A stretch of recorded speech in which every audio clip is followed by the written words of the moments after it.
ওম নমো ভগবতে বাসুদেবায়। ওম নমো ভগবতে বাসুদেবায়। ওম নমো ভগবতে বাসুদেবায়। ওম তৎসৎ। প্রায় শ্রীমদ্ভাগবত পুরাণ দ্বিতীয় স্কন্ধ সপ্তম অধ্যায় বিশিষ্ট কার্য সম্পাদনের জন্য নির্দিষ্ট অবতারসমূহ। শ্লোক 1 ব্রহ্মবাচ ব্রহ্মা বললেন, যখন অনন্ত শক্তিশালী ভগবান গর্ভ সমুদ্রে নিমজ্জিত পৃথিবীকে উদ্ধার করার জন্য লীলাচ্ছলে বরাহ রূপ ধারণ করেছিলেন, তখন আদি দৈত্য হিরণ্যাক্ষ সেখানে এসে উপস্থিত হয়েছিল এবং ভগবান তাকে তার দত্ত দ্বারা বিদীর্ণ করেছিলেন। 2. সর্বপ্রথমে প্রজাপতি রুচির পত্নী আকৃতির গর্ভে সুযজ্ঞ নামে পুত্র উৎপন্ন হয়েছিল। তারপর সুযজ্ঞ তার পত্নী দক্ষিণার গর্ভে সুয়ম প্রমুখ দেবতাদের উৎপাদন করেছিলেন। সুয়ম ইন্দ্রদেবরূপে ত্রিলোকের ঊর্ধ্ব, অধ এবং মধ্যবর্তী মহান দুঃখভার হরণ করেছিলেন। ব্রহ্মাণ্ডের দুঃখভার হরণ করেছিলেন বলে মানব জাতির পিতা স্বয়ম্ভুব মনু তাকে হরি নামে অভিহিত করেছিলেন। 3. ভগবান তারপর কপিলদেব রূপে প্রজাপতি কর্দম এবং তার পত্নী দেবহূতির পুত্ররূপে 9 জন রমণী সহ ভগ্নী অবতরণ করেছিলেন। তিনি তার মাতাকে আত্মজ্ঞান দান করেছিলেন, যার ফলে তিনি এই জন্মেই প্রকৃতির গুণরূপ পঙ্ক থেকে সম্পূর্ণরূপে বিধৌত হয়ে কপিলদেবের প্রদর্শিত পন্থায় মুক্তিলাভ করেছিলেন। 4. অত্রি ঋষি সন্তান কামনা করে ভগবানের আরাধনা করেছিলেন এবং ভগবান তার প্রতি প্রসন্ন হয়ে তাকে প্রতিশ্রুতি দিয়েছিলেন, আমি আমাকে তোমার পুত্ররূপে দান করলাম। তার ফলে ভগবানের নাম দত্তাত্রেয় হয়েছিল। তার শ্রীপাদপদ্মের পরাগ দ্বারা পবিত্র হয়ে যদু হৈহয় আদি নৃপতিগণ ঐহিক ও পারলৌকিক ঐশ্বর্য লাভ করেছিলেন। 5. বিভিন্ন লোক সৃষ্টি করার বাসনা করে আমি তপস্যা করেছিলাম এবং আমার প্রতি সন্তুষ্ট হয়ে ভগবান তখন চতুষ্ষণ রূপে সনক, সনকুমার, সনন্দন এবং সনাতন আবির্ভূত হয়েছিলেন। পূর্বকল্পে প্রলয়ে আত্মতত্ত্ব বিনষ্ট হয়েছিল, কিন্তু চতুষ্ষণেরা তা এত সুন্দরভাবে বর্ণনা করেছিলেন যে মুনিগণ তা তৎক্ষণাৎ স্পষ্টভাবে দর্শন করতে সক্ষম হয়েছিলেন। 6.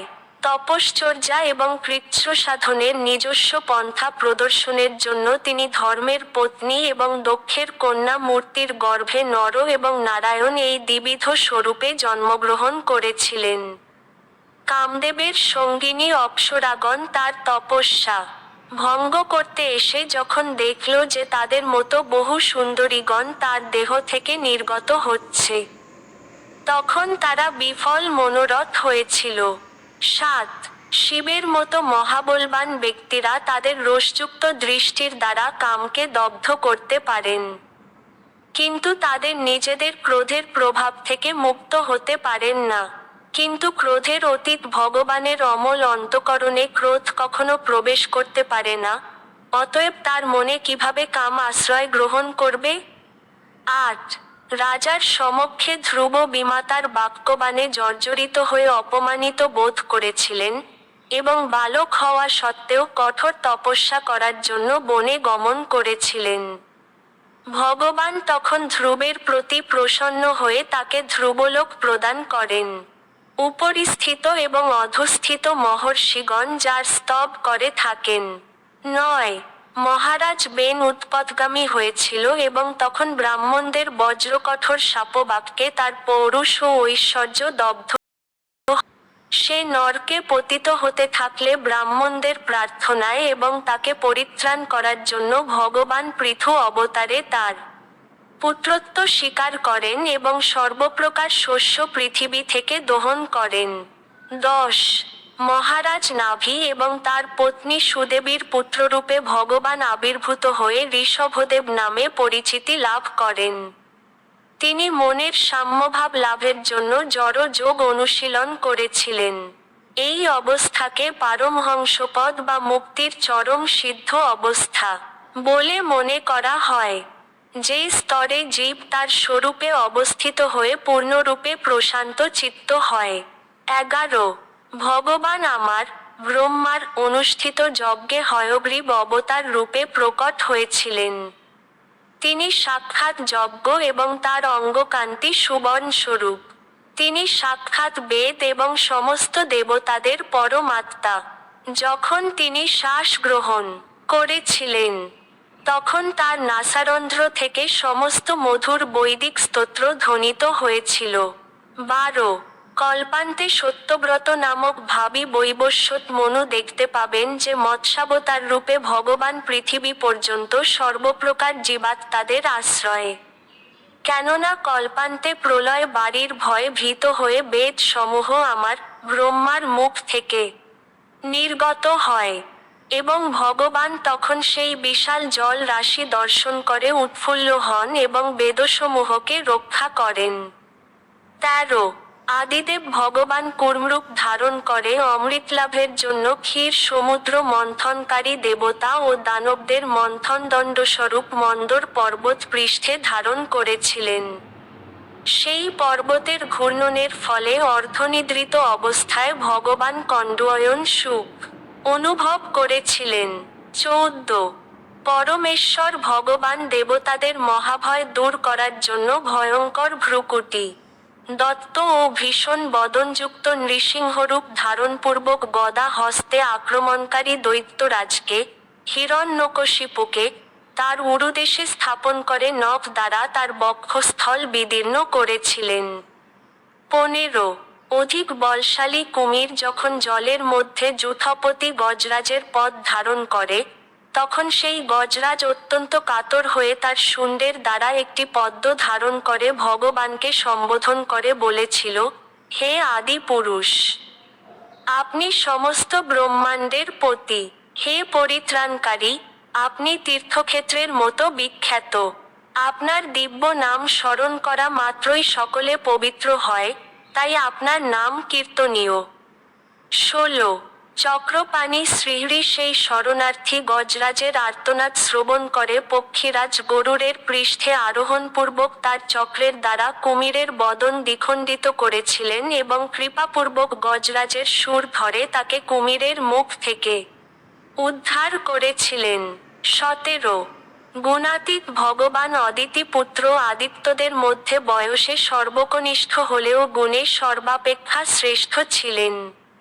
সেই যোগাধিষ্ঠাতা ভগবান বিষ্ণু পদনিক্ষেপের দ্বারা ব্রহ্মাণ্ডের সমস্ত লোক অতিক্রম করেন।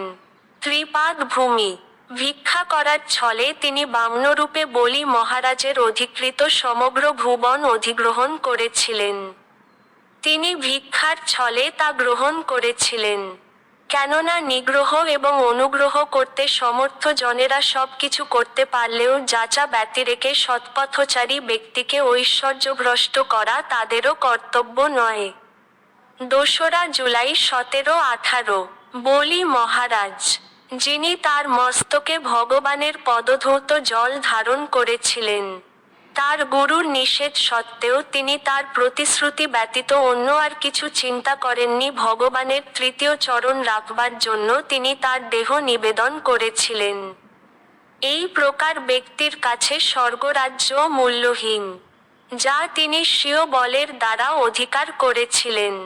19 হে নারদ, সেই ভগবান হংসাবতারে তোমার ঐকান্তিক ভক্তিতে পরিতুষ্ট হয়ে তোমাকে পরিপূর্ণভাবে ভক্তিযোগ এবং ভগবত্তত্ত্ববিজ্ঞান বিশ্লেষণ করেছিলেন।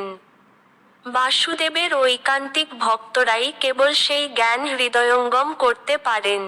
20 মনন্তর অবতারে ভগবান মনুর বংশধর রূপে তার সুদর্শন চক্রের দ্বারা দুষ্কৃতকারী রাজাদের দমন করেন। সর্বাবস্থায় অপ্রতিহতভাবে তার রাজ্য শাসনের মহিমা এবং তার কীর্তি ত্রিভুবনেরও ঊর্ধ্বে। ব্রহ্মাণ্ডের সর্বোচ্চ লোক সত্যলোকেও বিস্তার লাভ করেছিল। 21 ভগবান ধনন্তরী রূপে অবতীর্ণ হয়ে নিরন্তর রুগ্ন জীবদের তার স্বীয় কীর্তির দ্বারা অচিরেই রোগ নিরাময় করেন এবং তার প্রভাবেই দেবতারা দীর্ঘ জীবন লাভ করেন। এইভাবে পরমেশ্বর ভগবান নিরন্তর মহিমান্বিত হন। পূর্বে দৈত্যদের দ্বারা যে যজ্ঞভাগ অবরুদ্ধ হয়েছিল, তাও তিনি উদ্ধার করেন। তিনি এই ব্রহ্মাণ্ডে আয়ুর বিষয়ক বেদ বা চিকিৎসা শাস্ত্র প্রবর্তন করেন। 22 যখন ক্ষত্রিয় নামধারী শাসকেরা পরম সত্যের পথ থেকে ভ্রষ্ট হয়ে নরক যন্ত্রণা ভোগের অভিলাষী হয়েছিল, তখন পরশুরাম রূপে অবতীর্ণ হয়ে ভগবান পৃথিবীর কণ্টকস্বরূপ সেই সমস্ত রাজাদের উচ্ছেদ করেছিলেন। এইভাবে তিনি তার তীক্ষ্ণধার কুঠারের দ্বারা 21 ভার ক্ষত্রিয়দের বিনাশ সাধন করেছিলেন। 23 এই ব্রহ্মাণ্ডের সমস্ত জীবের প্রতি অহৈতুকী কৃপার প্রভাবে ভগবান তার অংশসহ মহারাজ ইক্ষ্বাকুর বংশে অন্তরঙ্গা শক্তি সীতাদেবীর পতিরূপে আবির্ভূত হয়েছিলেন।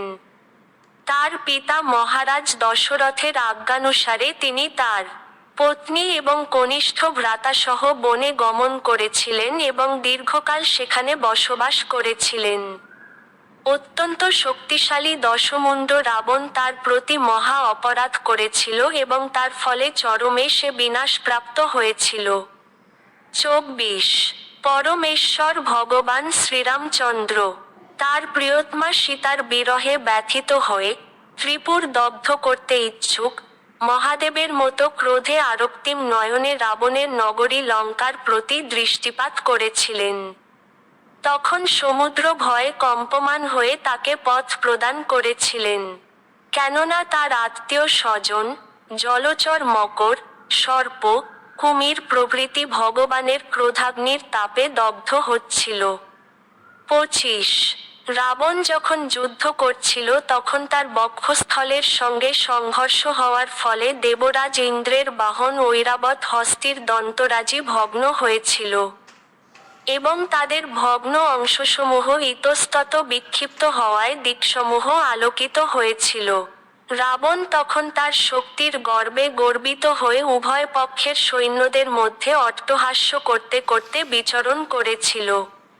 কিন্তু শ্রীরামচন্দ্র সেই পরস্ত্রী হরণকারী রাবণের সেই হাস্যকে তার ধনুকের টঙ্কার মাত্রই প্রাণের সঙ্গে বিনাশ করেছিলেন। 26 পৃথিবী যখন অসুরস্বরূপ নৃপতিদের সৈন্যসমূহের দ্বারা ভারাক্রান্ত হয়েছিল, তখন সে ভার অপনোদনের জন্য ভগবান তার অংশসহ আবির্ভূত হন। সুন্দর কৃষ্ণবর্ণ কেশদাম সহ ভগবান তার আদিরূপে আবির্ভূত হয়ে অলৌকিক কার্যকলাপ সম্পাদন করার মাধ্যমে তার অপ্রাকৃত মহিমা বিস্তার করেন। তার মহিমা কেউই যথাযথভাবে অনুমান করতে পারে না। 27 শ্রীকৃষ্ণ যে পরমেশ্বর ভগবান সে সম্বন্ধে কোন সন্দেহ নেই। মাতৃক্রোড়স্থিত ক্ষুদ্র শিশুরূপে বিশাল শরীরা পুতনা রাক্ষসীর প্রাণবোধ, 3 মাসের শিশু অবস্থায় পদাঘাতে শকট ভঞ্জন, হামাগুড়ি দিয়ে গমনপূর্বক গগনস্পর্শী অতি উচ্চ অর্জুন বৃক্ষ যুগলের অভ্যন্তরে প্রবেশ করে তাদের উৎপাটন, এই সমস্ত কার্য স্বয়ং ভগবান ছাড়া আর কার পক্ষে সম্ভব? 28 যখন গোপ বালকেরা এবং তাদের পশুরা যমুনার বিষাক্ত জল পান করেছিল, ভগবান তার বাল্য অবস্থায় তার কৃপাপূর্ণ দৃষ্টিপাতের দ্বারা তাদের পুনরুজ্জীবিত রেছিলেন। যমুনার জলকে বিশুদ্ধ করার জন্য তাতে ঝাঁপ দিয়ে তিনি খেলার ছলে বিষের তরঙ্গ উদ্গীরণকারী কালীয় নাগকে দণ্ড দান করেছিলেন। পরমেশ্বর ভগবান ব্যতীত কে এই প্রকার অসম্ভব কার্য সম্পাদন করতে পারে? 29 কালীয় নাগকে দণ্ড দান করার পর সেই রাত্রেই যখন ব্রজবাসীরা নিশ্চিন্তে নিদ্রা মগ্ন ছিলেন, তখন শুষ্ক পাতা থেকে বনে দাবানল প্রজ্বলিত হওয়ার জন্য ব্রজবাসীদের জীবন সংশয় হয়ে উঠলে ভগবান বলদেব সহ কেবলমাত্র তার চক্ষু নিমীলন করার মাধ্যমে তাদের রক্ষা করেছিলেন। এমনই অলৌকিক ভগবানের কার্যকলাপ। 30 গোপরমণী শ্রীকৃষ্ণের মাতা যশোদা যখন প্রচুর রজ্জুর দ্বারা শ্রীকৃষ্ণকে বন্ধন করার জন্য চেষ্টা করতে লাগলেন, তাকে বন্ধন করার পক্ষে সে সমস্ত রজ্জুই অপর্যাপ্ত বলে প্রতিভাত হয়েছিল। অবশেষে হতাশ হয়ে সেই প্রয়াস ত্যাগ করলে শ্রীকৃষ্ণ ধীরে ধীরে যন্তন করার ছলে তার মুখ বেদন করেছিলেন। তখন তার মা তার মুখের ভিতর সমস্ত ব্রহ্মাণ্ড দর্শন করে মনে মনে আশঙ্কিত হয়ে উঠলেও তার পুত্রের যোগমায়ার প্রভাবে তিনি ভিন্নভাবে আশ্বস্ত হয়েছিলেন। 31 শ্রীকৃষ্ণ তার পিতা নন্দ মহারাজকে বরুণ পাশের ভয় থেকে রক্ষা করেছিলেন, এবং ময়দানবের পুত্র যখন গোপবালকদের পর্বতের গুহায় আটক করে রেখেছিল, তখন তিনি তাদের রক্ষা করেছিলেন। ব্রজবাসীরা যখন সারাদিন কঠোর পরিশ্রম করার ফলে রাত্রে গভীর নিদ্রায় মগ্ন হতেন, তখন শ্রীকৃষ্ণ তাদের চিৎজগতের সর্বোচ্চ লোকে উন্নীত করে পুরস্কৃত করতেন। এই সমস্ত কার্যকলাপ অপ্রাকৃত এবং তা নিঃসন্দেহে শ্রীকৃষ্ণের ভগবত্তা প্রমাণ করে। 32 বৃন্দাবনের গোপেরা যখন শ্রীকৃষ্ণের নির্দেশে ইন্দ্রের যজ্ঞ বন্ধ করে দিয়েছিলেন, তখন 7 দিন ধরে নিরন্তর মুষলধারায় বৃষ্টি হতে থাকলে বৃন্দাবন ভেসে যাওয়ার উপক্রম হয়েছিল।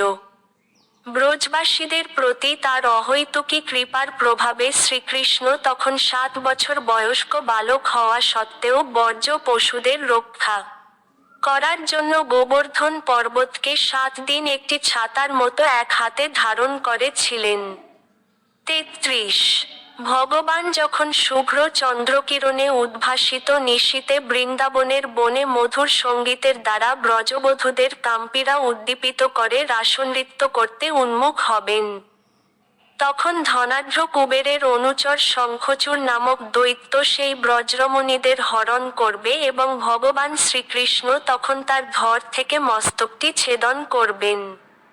34 35 প্রলম্ব, ধেনুক, বক, কেশী, অরিষ্ট, চানুর, মুষ্টিক, কুবলয়াপীর হস্তি, কংস, যবন, নরকাসুর এবং পৌণ্ড্রকের মতো অসুরেরা তথা শাস্ত্রের মতো মহারথী, দ্বিবিধ বানর এবং বহুল, দন্তবক্র, সপ্তবৃষ, শস্যর, বিদুরথ এবং রুক্মী প্রমুখ প্রসিদ্ধ রাজাগণ, এবং কাম্বোজ, মৎস্য, কুরু, শ্রীঅঞ্জয় এবং কেকয় প্রমুখ মহান যোদ্ধাগণ সাক্ষাৎ শ্রীহরির সঙ্গে অথবা বলদেব, অর্জুন, ভীম ইত্যাদি নামে তারই সঙ্গে প্রচণ্ড যুদ্ধ করবে।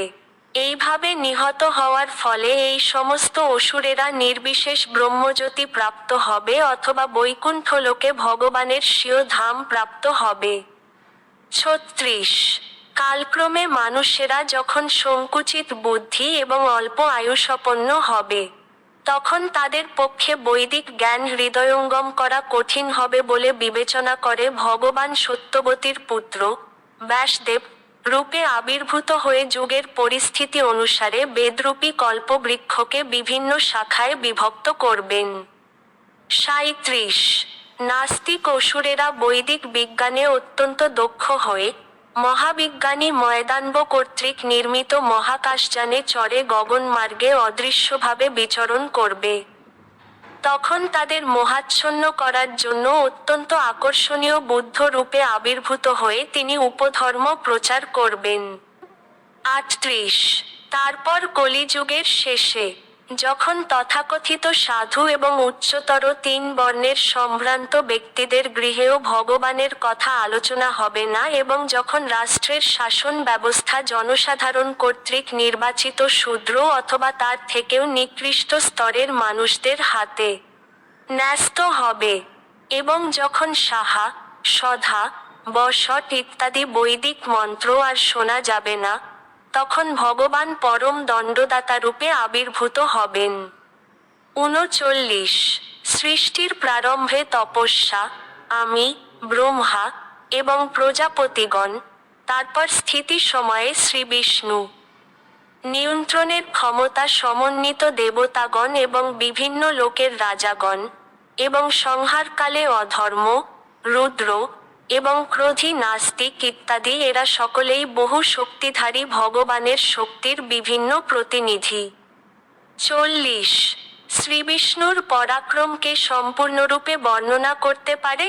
কোন বৈজ্ঞানিক ব্রহ্মাণ্ডের সমস্ত পরমাণু গণনা করে থাকতে পারে, কিন্তু তার পক্ষেও বিষ্ণুর বীর্য গণনা করা সম্ভব নয়। কেননা তিনি তার ত্রিবিক্রম অবতারে এই ব্রহ্মাণ্ডের সর্বোচ্চ লোক সত্যলোকেরও ঊর্ধ্বে প্রকৃতির 3 গুণের সাম্য অবস্থা পর্যন্ত তার পদ বিক্ষেপ করেছিলেন। এবং তার ফলে সমস্ত ব্রহ্মাণ্ড কম্পমান হয়েছিল। 41 আমি বা তোমার অগ্রজ মুনিগণ সর্বশক্তিমান পরমেশ্বর ভগবানকে পূর্ণরূপে জানতে পারি না, সুতরাং আমাদের পরে যাদের জন্ম হয়েছে তারা কিভাবে তাকে জানবে? ভগবানের প্রথম অবতার শেষ সহস্র বদনে তার গুণাবলী নিরন্তর গান করেও এখনো পর্যন্ত তার সীমা পাননি।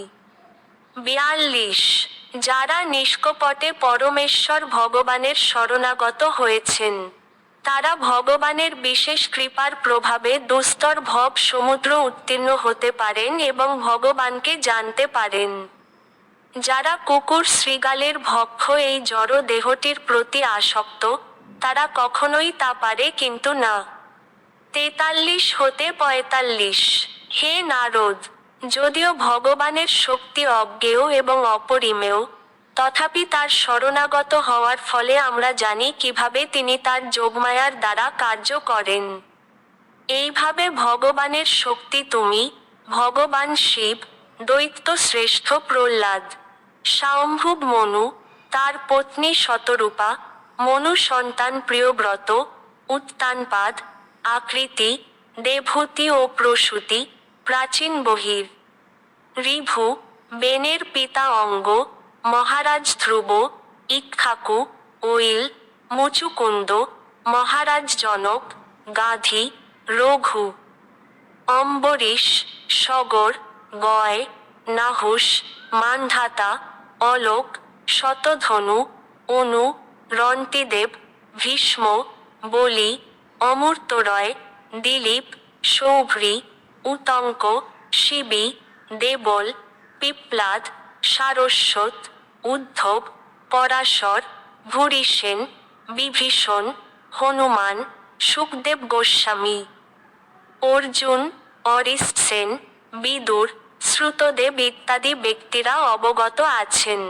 46 শুদ্ধ ভক্তের শরণাগত হওয়ার ফলে এবং ভক্তি যোগে তাদের পদাঙ্ক অনুসরণ করার ফলে স্ত্রী, শূদ্র, হুন, শবর আদি পাপজীবীরাও, এমনকি পশু পাখিরা পর্যন্ত ভগবতত্ত্ব বিজ্ঞান অবগত হয়ে মায়ার মোহময় বন্ধন থেকে মুক্ত হতে পারে।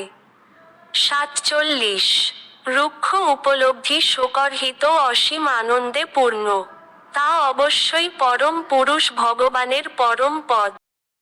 নিত্য ক্ষোভরহিত এবং অভয়, তিনি জড় পদার্থের বিপরীত পূর্ণ চেতনাময়, নির্মল এবং ভেদরহিত, তিনি সমস্ত কারণ এবং কার্যের পরম কারণ। তার সকাম কর্মের উদ্দেশ্যে যজ্ঞ অনুষ্ঠানের প্রয়োজন হয় না এবং মায়া তার সামনে অবস্থান করতে পারে না। 48 এই প্রকার অপ্রাকৃত অবস্থায় জ্ঞানী অথবা যোগীদের মতো কৃত্রিমভাবে মনকে সংযত করার, মনোধর্মপ্রসূত জল্পনা কল্পনা করার অথবা ধ্যান করার প্রয়োজন হয় না। ঠিক যেম বর্ষার নিয়ন্ত্রণকারী দেবরাজ ইন্দ্রকে জল পাওয়ার জন্য কূপ খনন করার কষ্ট করতে হয় না। 49 যা কিছু মঙ্গলময় সে সবেরই পরম প্রভু হচ্ছেন পরমেশ্বর ভগবান, কেননা জড় অথবা চিন্ময় অস্তিত্বে জীবের সমস্ত কার্যের ফল তিনিই প্রদান করেন। তাই তিনি হচ্ছেন পরম উপকারী। প্রতিটি জীবই জন্মরহিত, তাই দেহের অভ্যন্তরে বিরাজমান বায়ুর মতো আত্মার বা জীবের অস্তিত্ব জড় দেহের বিনাশের পরেও বর্তমান থাকে। 50 হে পুত্র, আমি তোমাকে সংক্ষেপে পরমেশ্বর ভগবানের তত্ত্ব বর্ণনা করলাম, যিনি হচ্ছেন এই প্রকাশিত জগতের স্রষ্টা। সেই পরমেশ্বর ভগবান হরি বিনা এই ব্যক্ত এবং অব্যক্ত জগতের আর অন্য কোন কারণ নেই। 51 হে নারদ, এই ভগবতত্ত্ব বিজ্ঞান শ্রীমদ্ভাগবত পরমেশ্বর ভগবান সংক্ষেপে আমাকে বলেছিলেন। এই ভগবতত্ত্ব বিজ্ঞান হচ্ছে তার বিভিন্ন শক্তির সমন্বয়ের বর্ণনা। তুমি এই বিজ্ঞান সম্প্রসারিত কর। 52 নিষ্ঠা সহকারে এই ভগবৎতত্ত্ব তুমি বর্ণনা কর, যাতে মানুষ সমস্ত জীবের পরমাত্মা এবং সমস্ত শক্তির পরম উৎস পরমেশ্বর ভগবান শ্রীহরির প্রতি অপ্রাকৃত ভক্তি লাভ করতে পারে। 53 ভগবানের ভিন্ন শক্তির সঙ্গে সম্পর্কিত ভগবানের কার্যকলাপ, তার শিক্ষা অনুসারে কীর্তন, অভিনন্দন এবং শ্রবণ করা উচিত। নিয়মিতভাবে ভক্তি ও শ্রদ্ধা সহকারে তা করা হলে জীব কখনোই মায়ার দ্বারা মোহিত হবে না। ইতি বিশিষ্ট কার্য সম্পাদনের জন্য নির্দিষ্ট অবতার নামক শ্রীমদ্ ভাগবতের 2য় স্কন্ধের 7ম অধ্যায় সমাপ্ত। সম্পাদনায় ঋষিকেশ নাথ।